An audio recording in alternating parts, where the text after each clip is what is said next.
आणि सगळीकडं हे जे काही दमदाटी वगैरे आहे त्याच्याबद्दल मला एकच आठवतं, ज्या गावच्या बोरी त्या गावच्या बाबाई असतात.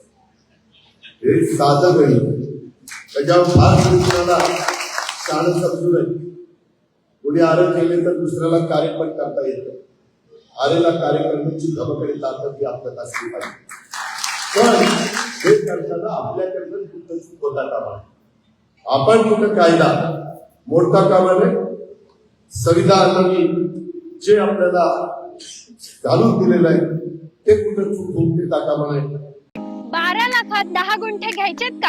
आणि तेही सेपरेट 7/12 आणि सेपरेट खरेदी खतासहित. टीआरएस डेव्हलपर्स निर्मित टीआरएस मधुबन पार्क फेज 33. सरकारी मोजणी, 30 वर्षांचा सर्च रिपोर्ट, पेपर नोटीस आणि एनओसी असणारा हा क्लिअर टायटल प्रोजेक्ट. चारही बाजूंनी हायवे असणाऱ्या गावात, ते म्हणजे कुरकुम पांढरेवाडी या ठिकाणी हा प्लॉट आहे. प्लॉटला आहे 30 फुटी हा भव्य रस्ता, त्यासोबत सेपरेट तार कंपाऊंड आणि गेट आणि लाईट पाण्याची सुद्धा व्यवस्था आहे बरं का. पुढे पाडव्याच्या ऑफर साठी आजच तुमची साईट व्हिजिट या प्लॉट मध्ये बुकिंग करा.